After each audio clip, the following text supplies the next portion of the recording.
quiero compartirles la tercera parte de esta serie, Corazón por la Casa. Y qué increíble que hemos estado aprendiendo de cómo un árbol que es bueno puede dar frutos buenos.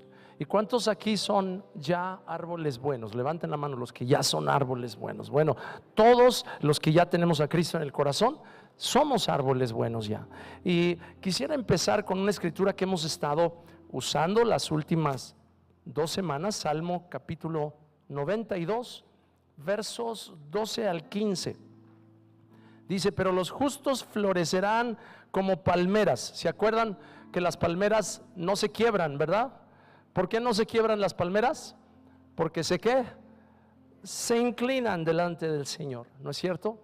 Cuando viene un huracán, que por cierto oramos por la gente de ahí, de toda la zona de la península de Baja California, todos los destrozos que hubo en esa zona, pero seguramente las únicas o los únicos árboles que quedaron en pie eran las palmeras, porque pueden venir vientos huracanados y las palmeras se inclinan, pero no se quiebran. Por eso el Señor nos compara con palmeras, porque a pesar de que a veces ya no vemos lo duro sino lo tupido, como dice el dicho, cuando nos inclinamos delante del Señor, el Señor guarda nuestras vidas y nos ayuda a que nos volvamos a levantar. Así es que no solamente nos compara con palmeras, sino también nos compara con cedros del Líbano, que crecemos fuertes en el Señor. Y dice: trasplantados a la casa del Señor, eso hablamos hace 2 semanas. Y dice: florecen en los atrios de nuestro Dios. Y de eso quiero hablarles hoy, de la importancia de florecer en los atrios de nuestro Dios. Y sabes que florecer es una cosa muy importante, porque el florecimiento en una planta o en un árbol es el precursor de la fructificación. En otras palabras, si tú quieres ver fruto en una planta o en un árbol, primero vas a ver la flor. La flor entonces da lugar al fruto. Si te acuerdas de las clases de biología, te acordarás que una planta germina y crece, y después florece y finalmente fructifica. Y ese fruto entonces es lo que da lugar a una nueva planta o a una nueva vida, porque las semillas del crecimiento y de la multiplicación están adentro de ese fruto. ¿Te habías puesto a pensar en eso? Cuando dice la palabra que el fruto del Espíritu es amor, gozo, paz, paciencia, benignidad, bondad, fe, mansedumbre y templanza, ese fruto está lleno de un potencial de multiplicación, porque la semilla siempre está adentro del fruto. Por eso alguien ha dicho: tú puedes contar las semillas dentro de una manzana, pero no puedes contar las manzanas dentro de una semilla, porque el potencial que hay en esa semilla es muy, muy grande. Y por eso la importancia de florecer en la casa del Señor. Y sabes que la palabra florecer quiere decir que hay un brote nuevo, hay un renuevo, hay algo que está sucediendo en tu vida, a pesar de que estabas atorado, que estabas muy desgastado. Algunos estaban quizás batallando con un sentido de tristeza tan grande por fracasos del pasado. Pero una de las cosas que yo me he comprometido delante del Señor es a proclamar sobre cada uno de ustedes la palabra eficaz y viva, la palabra de Dios, que es útil, como dije la otra vez, para penetrar en el corazón y discernir las cosas que tienen que ser separadas, porque discernir quiere decir partir. La palabra parte el alma y el espíritu, las coyunturas y los tuétanos, discierne los pensamientos y las intenciones del corazón. Y estamos declarando que en esta nueva etapa podemos nosotros recibir de parte del Señor claridad para avanzar, y que somos libres de cualquier desconsuelo, tristeza, opresión, depresión, maldición, conjuro. Cualquier obra del diablo que había sido enviada para atacarnos ha quedado totalmente sin efecto por medio de la sangre preciosa de Jesús. Y hoy podemos declarar que nos levantamos, que seguimos corriendo la carrera con paciencia, puestos los ojos en Jesús, el autor y el consumador de nuestra fe. Dile a la persona que está junto a ti: yo voy a seguir corriendo la carrera. Ahora dile a otra persona: y no me voy a rajar, no me voy a echar para atrás. Voy a seguir adelante confiando, porque el Señor va a hacer su obra perfecta y preciosa. Y dice aquí la escritura que estamos leyendo: florecen en los atrios de nuestro Dios. Nos compara a nosotros como árboles que florecen en los atrios de nuestro Dios. ¿Y sabes qué representan los atrios? Los atrios representan aquel lugar de cercanía a donde el fuego del Espíritu está ardiendo continuamente, aquel lugar donde la gloria de Dios está manifestándose. Pero también los atrios representan un lugar de gran actividad. Es el lugar en donde están ofreciéndose continuamente los sacrificios, donde está habiendo un proceso de purificación por medio del lavamiento y todas las cosas que en el templo en aquel día existía en el atrio. El atrio era un lugar donde se llevaban a cabo muchas actividades que tenían que ver con el propósito de Dios para la vida de una persona, de limpiarle, de lavarle, de refrescarle, de traerle a un lugar recto delante de él. Pero el atrio requería de que mucha gente estuviera sirviendo los propósitos de Dios. Por eso cuando dice aquí que somos como árboles que florecemos en los atrios del Señor, es inevitable pensar que es un lugar en el que podemos tener relación con Jesús, pero también tenemos que estar conectados con otros y servir a otros, porque eso es, como ya lo hemos declarado, el catalizador más importante para el crecimiento espiritual.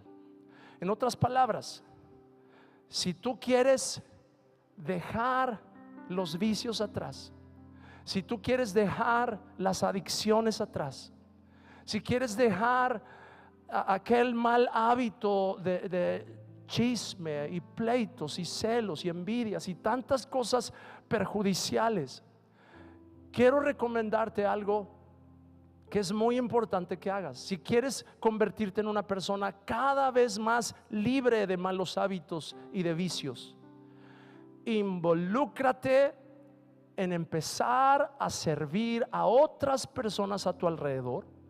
Claro, involúcrate aquí en la iglesia también, pero involúcrate en tu casa.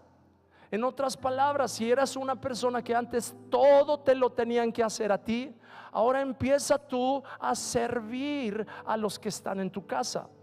Si eras tú un padre de familia que tu filosofía era: no, pues yo trabajo toda la semana, me deslomo allá afuera, y cuando llego a la casa espero que esté la comida caliente y que todo esté en orden, porque para eso trabajo, y cuando llego a la casa quiero que me sirvan a mí, porque yo ya estuve sirviendo a muchos otros. Es cierto, y creo que es justo también que una ama de casa que es sabia entienda que si su marido está deslomándose allá afuera, cuando regresa a la casa, qué increíble es encontrar una casa limpia, bien arregladita, una comida sabrosa y calientita en la mesa. Mira, ese hombre va a estar feliz. Dale de comer una comida sabrosa y ya la mitad de sus problemas se van a desaparecer, nomás empezando a comer el primer bocado de esa comida. ¿No es cierto, hombres?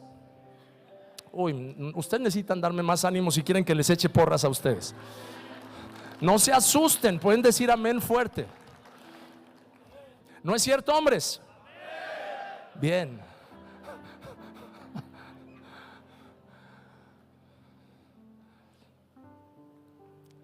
Claro que sí es bueno que la esposa sirva al esposo, pero ¿cuántos creen que la palabra de Dios no se equivoca cuando dice que así como el marido es cabeza de la mujer, Cristo es la cabeza de la iglesia? Y así como Cristo sirve a la iglesia, también el marido puede servir a la esposa. ¿No es cierto? Así es que si eras de los que antes todo te tenían que hacer, empieza a tener un cambio de mentalidad. Empieza a servir a tu esposa. Ella te ha servido quizás por muchos años. A lo mejor algunos están diciendo: pero ¿qué clase de herejía estás enseñando, pastor? No es herejía. Es herejía que nuestro precioso Señor Jesús se haya ceñido una toalla y se haya puesto de rodillas y haya traído una bandeja con agua y haya empezado a lavarle los pies apestosos y lodosos de Pedro y de Juan. Yo no me quiero imaginar ni siquiera cómo tendría las uñas el apóstol Pedro. No había coreanas o vietnamitas en aquel tiempo que les hicieran pedicure. Y si usted no sabe de lo que estoy hablando, es que aquí en Dallas todos los lugares de pedicure son negocios de coreanos, vietnamitas, etcétera. No es una cosa. ¿Por qué me meto en problemas yo solito? En fin, ustedes saben de lo que estoy hablando. Pero escúchame, Jesús sirvió a sus discípulos.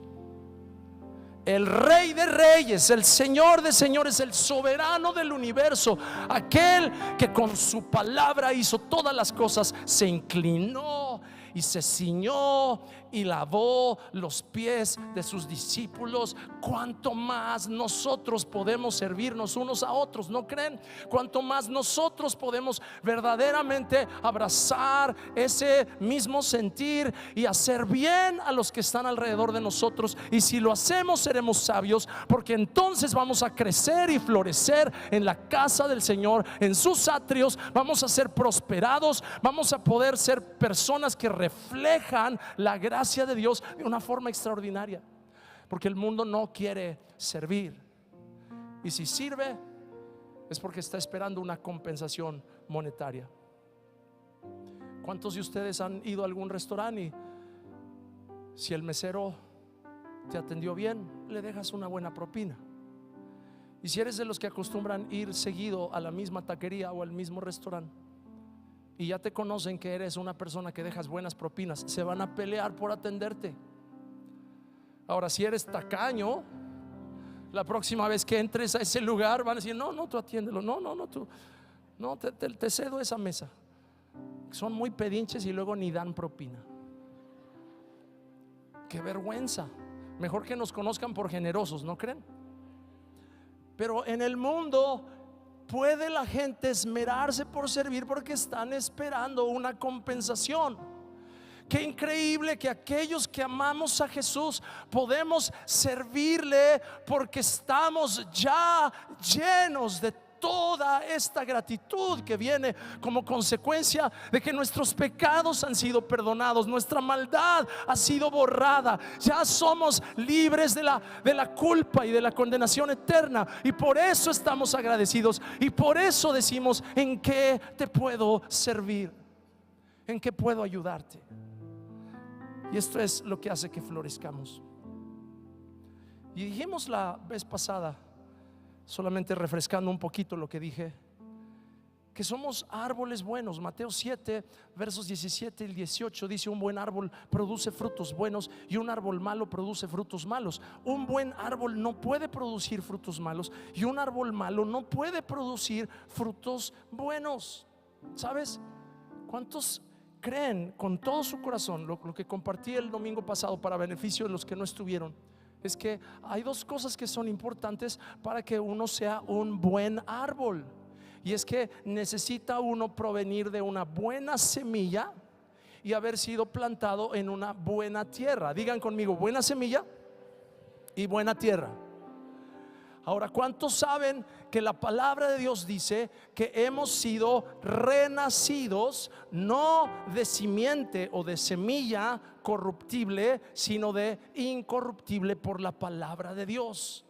Quiere decir que antes teníamos naturaleza corrompida, naturaleza torcida, naturaleza mentirosa, naturaleza adúltera, naturaleza desviada. Pero en Cristo Jesús, cuando nosotros abrimos el corazón y decimos: Espíritu Santo, ven a mí y lléname de tu presencia, Jesucristo, yo te confieso como mi Señor y mi Salvador. En ese momento se cumple lo que la palabra de Dios promete cuando dice que si confesares con tu boca que Jesús es el Señor y creyeres en tu corazón que Dios le levantó de los muertos, serás salvo. Y salvo quiere decir liberado, sanado, restituido, redimido. ¿Por qué? Porque recibimos una nueva simiente, la simiente de Dios, la simiente simiente incorruptible. Por eso la sangre de Jesús nos lava, porque la sangre de Jesús es incorruptible, porque viene del ADN del Padre.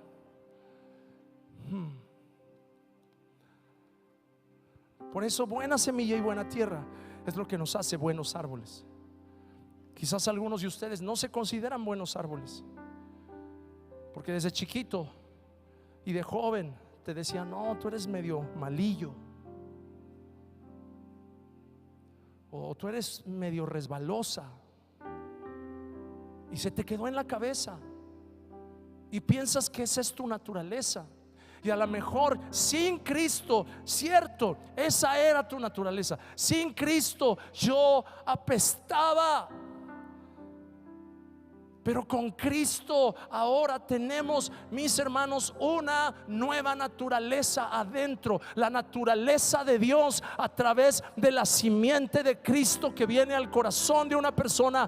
Cuando una persona dice: yo te abro mi corazón, Espíritu Santo, ven, lléname con la palabra de Dios, yo confieso a Jesús como mi Señor. En ese momento la simiente de Dios entra en mi corazón y ¡pum!, hace una concepción, una nueva concepción espiritual. Yo nazco de nuevo. Por eso dice la palabra: os es necesario nacer de nuevo.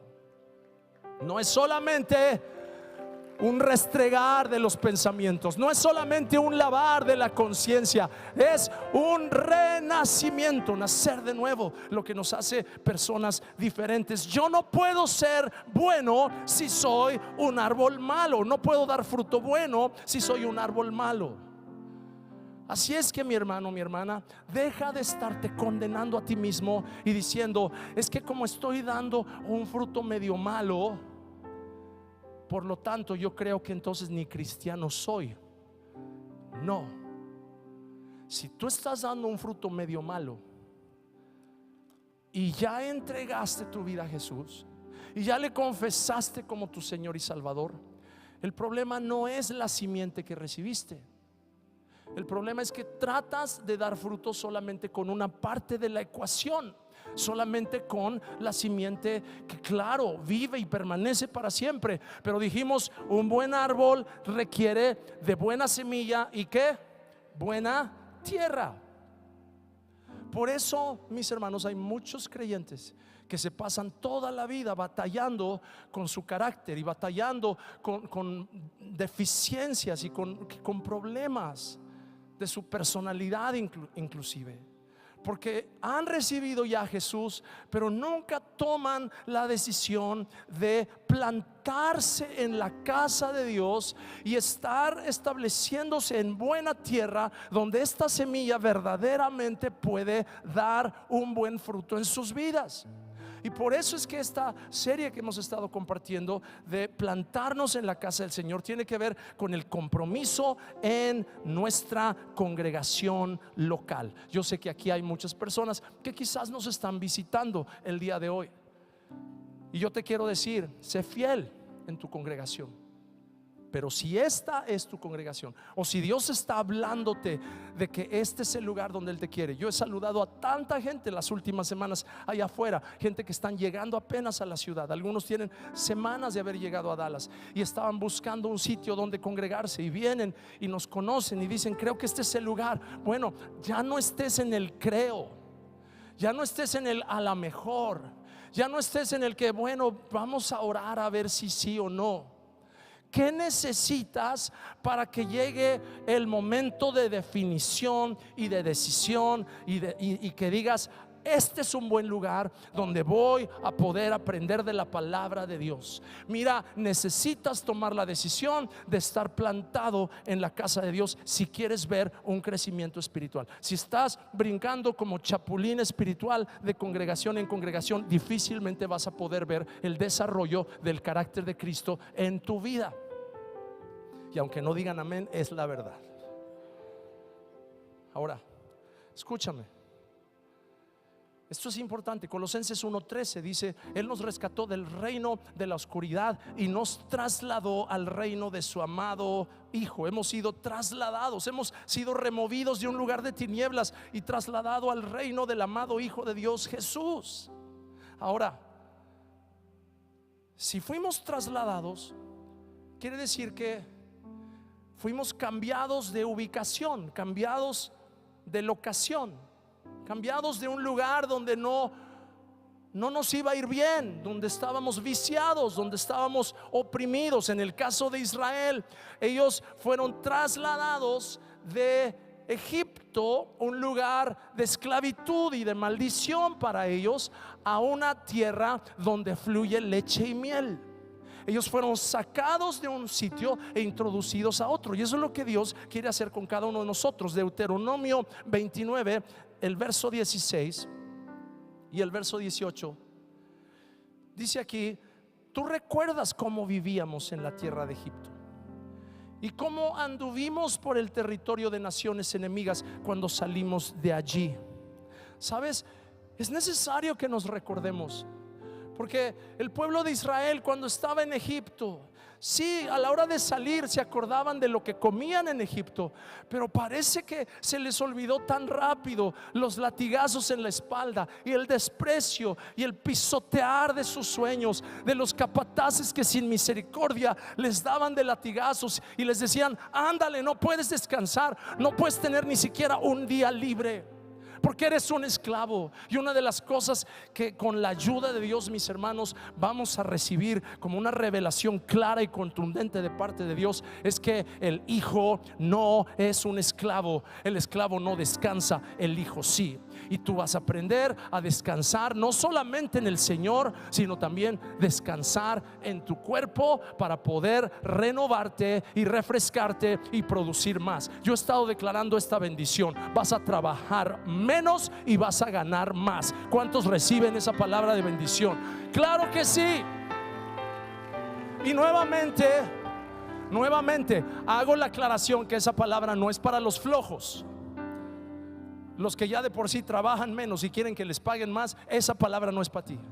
Esta palabra es para los que trabajan 12 horas diarias y les pagan $10 la hora. Esta palabra es para aquellos que trabajan 12 horas y van a trabajar ahora 10, y en vez de pagarte 10 te van a pagar 15. Y después vas a trabajar 8 y en vez de que te paguen 15 te van a pagar 20.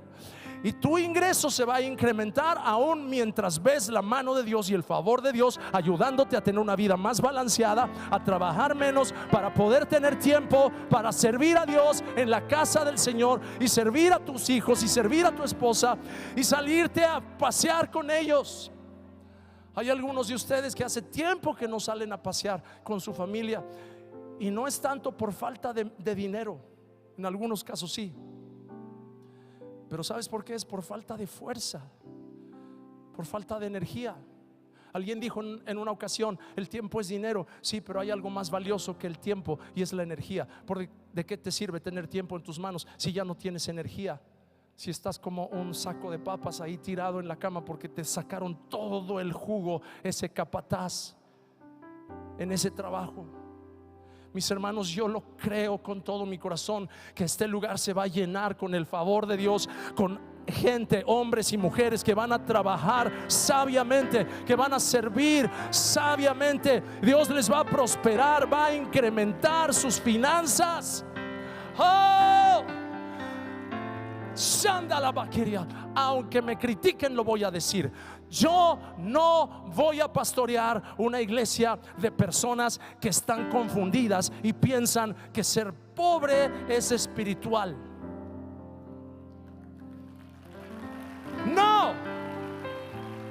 No, mis hermanos, por favor les ruego, pónganme atención. No estoy diciendo que si tú eres pobre en este momento, entonces Dios te desprecia, porque eso no podría ser más lejano a la verdad.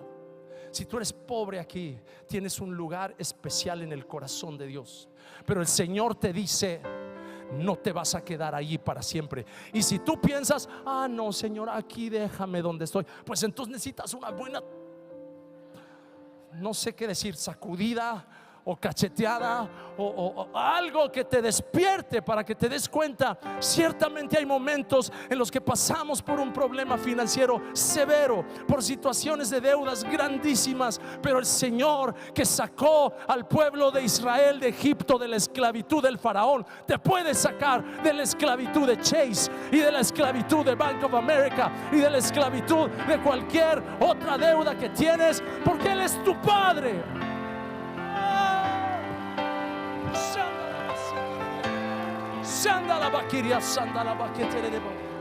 En el nombre de Jesús de Nazaret. Pero fíjate lo que dice aquí Deuteronomio 29 en el verso 18. Hago este pacto contigo, escúchame, hago este pacto contigo para que nadie se aparte del Señor nuestro Dios para rendir culto a esos dioses de otras naciones. Y fíjate lo que dice al final: y para que ninguna raíz produzca frutos amargos y venenosos en medio de ti. Mira, mi hermano, a esto se refiere Jesús cuando dice: un árbol bueno no puede dar frutos malos, y un árbol malo no puede dar frutos buenos. Mis hermanos, hay momentos en los que la amargura en el corazón de una persona que se ha frustrado porque no ve claro cómo puede salir del problema en el que está, esa amargura, si no se resuelve delante de la presencia de Dios, puede envenenar a los que están alrededor tuyo. Va a producir terrible daño a los que están alrededor tuyo. Y esto es una cosa que necesitas resolver delante del Señor y decir: yo no quiero ser un portador de fruto venenoso. Yo quiero ser un portador de fruto que hace bien, que bendice y que ayuda a otra persona. Por eso es que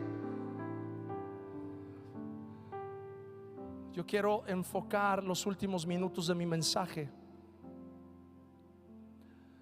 en lo que dice Hechos capítulo 2 en el verso 41. Un verso muy conocido. Hechos capítulo 2 verso 41. Así pues, los que recibieron su mensaje fueron bautizados, y aquel día se unieron a la iglesia unas 3,000 personas. ¿Sabes por qué dice se unieron a la iglesia? Por una sencilla razón: porque estaban desconectados de la iglesia, porque no eran parte de la iglesia, porque la iglesia de Jesucristo hasta ese momento consistía de 120 personas. Cuando menos eso es lo que nos dice la Escritura de los que estaban reunidos aquel día en el que el Espíritu Santo fue derramado. En un solo día la iglesia pasó de 120 a 3,120, porque 3,000 fueron añadidos. Ahora, ¿por qué es importante esto? Porque se unieron a la iglesia. Cuando el Espíritu Santo te empieza a inquietar, no puedes simplemente dejarlo en una inquietud. Tienes que ir al punto en el que te comprometes con Dios y dices: yo quiero a partir de este día renunciar al diablo, renunciar a sus demonios, renunciar a la mentira, al engaño, renunciar al fraude, renunciar a todas las cosas torcidas que antes hacía. Yo dejo eso atrás y me entrego a Jesucristo y me planto en la casa de Dios, en los atrios de mi Dios. Voy a florecer, el veneno se va a salir y voy a empezar a dar buen fruto. Antes era un desgraciado, pero ahora voy a dar gracia. Antes era una persona violenta, pero ahora voy a ser un pacificador. Antes era una persona mentirosa, ahora voy a hablar palabras de verdad, porque ahora el Espíritu de Dios vive dentro de mí. He recibido la simiente de Dios. Oh, si le vas a aplaudir, apláudele fuerte al Señor. Gracias, Dios.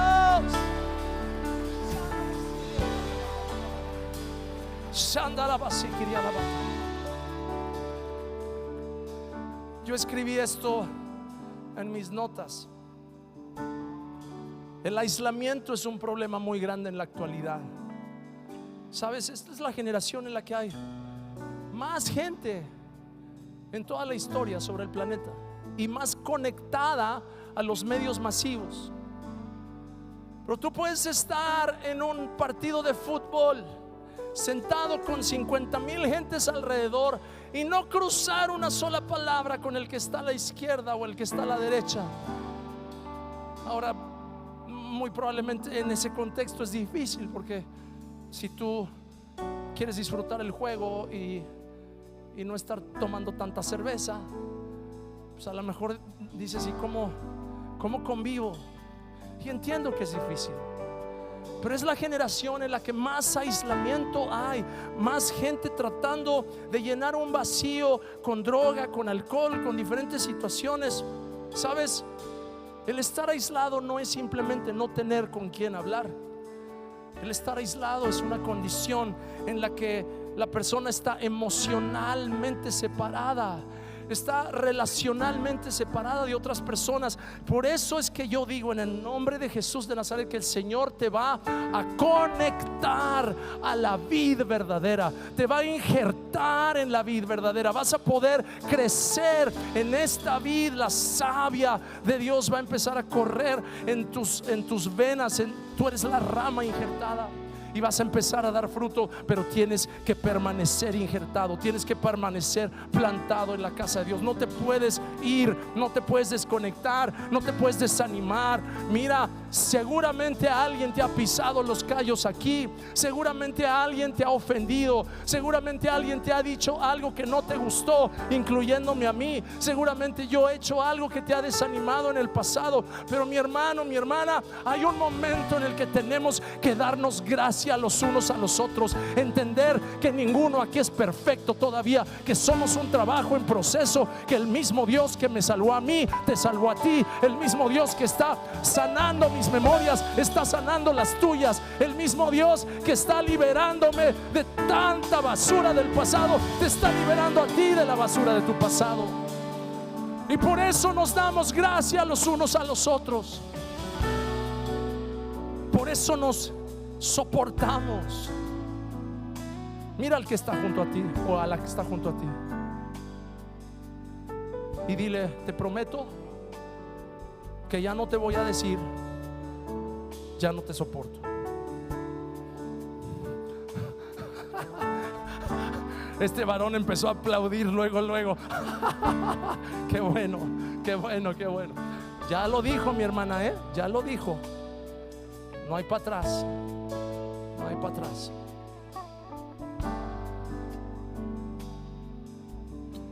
Por eso es que en la iglesia encontramos un refugio.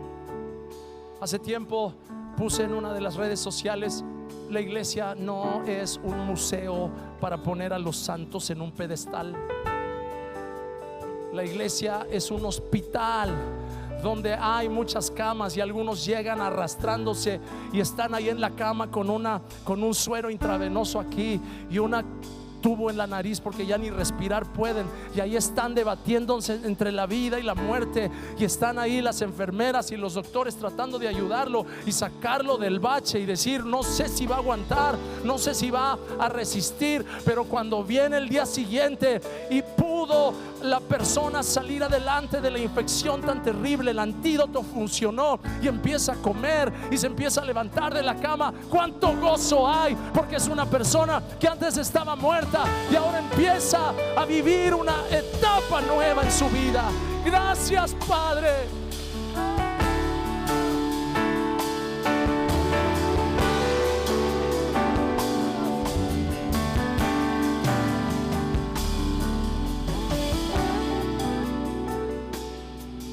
Por cierto, si tú viniste hoy buscando la iglesia perfecta, aquí no es. Sigue buscando. Mejor ya no la busques, porque no la vas a encontrar. Y si la encuentras, no te unas a esa iglesia, porque entonces si te unes ya va a dejar de ser perfecta. No, aquí no somos perfectos, cometemos muchos errores, A lo largo de 10 años, olvídense, yo podría escribir un libro de todos los errores que he cometido. Pero aquí estamos y seguimos adelante creyendo que lo mejor está por venir.